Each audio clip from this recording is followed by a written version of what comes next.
Welcome to the New England coast, a dynamic, ever-changing place where the boundary between land and sea shifts with every storm and every season. For generations, our approach has been to lock that boundary in place with seawalls, rock revetments, and other hard structures. Climate impacts like sea level rise and stronger, more frequent storms are causing those defenses to backfire, speeding up erosion, worsening flood risk, and putting people, property, and wildlife in danger.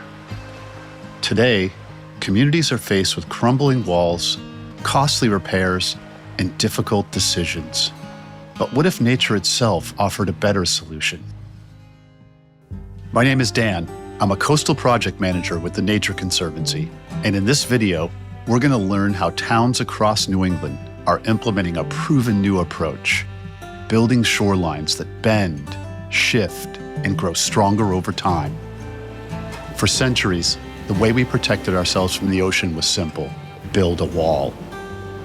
Seawalls, bulkheads, and breakwaters were meant to hold back the waves and protect our towns. But those same walls cut off the natural transition from land to sea. Instead of stopping the force of the ocean, they ricochet it back, making erosion even worse. Over time, walls erode the beach and ultimately collapse.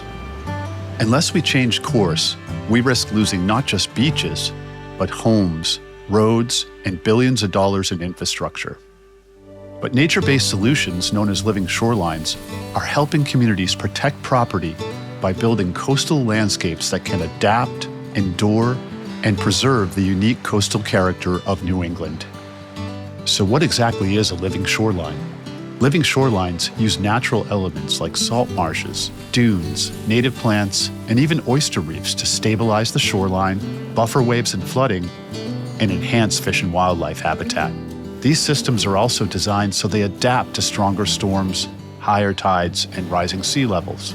Waves chip away at concrete walls, but living shorelines can build and repair as roots grow deeper and ecosystems take hold. But how do living shorelines perform when erosion is already a major problem and there's no natural buffer to slow the waves? To see what's possible, we head to Stratford Point, Connecticut. This site has seen a lot of varied uses. It used to be a skeet range, from what I understand. When the marsh was taken out during cleanup, nothing was left to buffer the waves, and the shoreline began eroding fast. There's very small remnant patches of existing salt marsh. Everything that you see behind us, that's all newly established within the last 12 years or so. Without a buffer, early attempts to replant the marsh failed, so Stratford became a test site for something new. That was the initial pilot here, was to bring these reef balls in. It was the first of its kind in the state of Connecticut and even the Northeast. These dome-shaped structures, called reef balls, were placed just offshore. They break up wave energy, calm the water, and give sand and marsh plants a chance to settle and grow. Initially in 2014, there was a set of 64 reef balls as a pilot project. Over the course of a couple years, they started to see that the sediment was increasing behind it and gaining elevation. The results were so promising that hundreds more were added. As the waves softened, sand built up, the marsh returned, and life followed. You have a ton of different species of birds, such as the endangered salt marsh sparrow, that are coming through here. Stratford Point shows how a shoreline with serious erosion and no natural buffer can become a thriving, resilient marsh, rich with bird life and a place people love to explore. But what happens when the shoreline you need to protect is in the heart of a neighborhood? For that, we head north to Braintree, Massachusetts. A lot of different entities have a stake in this park.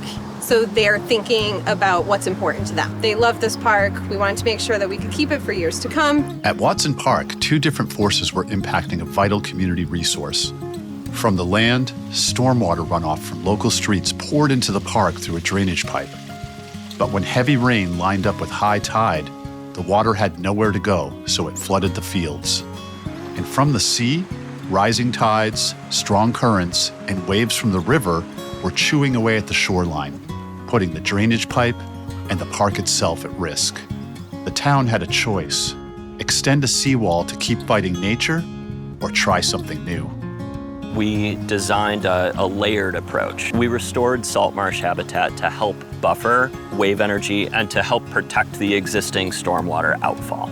We restored the eroding coastal bank and installed native vegetation, designed flood protection berm right under the existing walking path through the park. Together, these layers protect the shoreline, keep the fields dry, and blend into the landscape.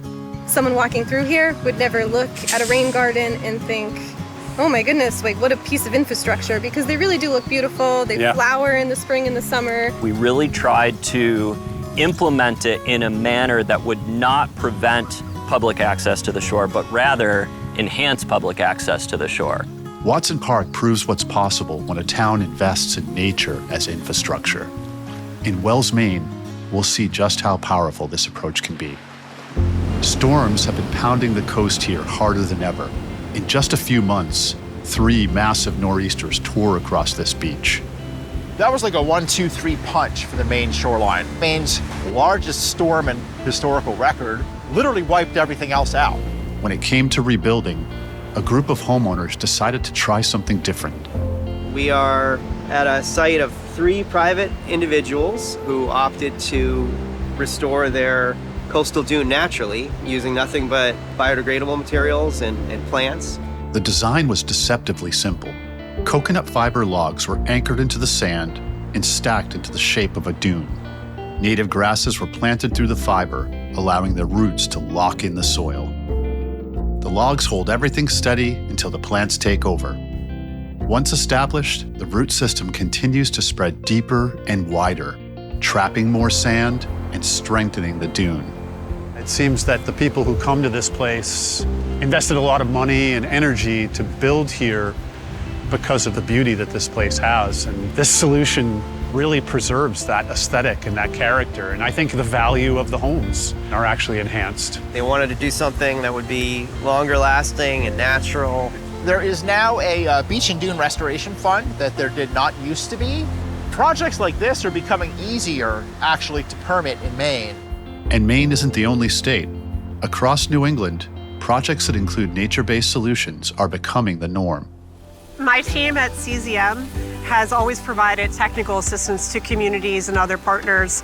Communities can hire consultants, put together teams to design the best available technology and approaches to deal with erosion and flooding and sea level rise.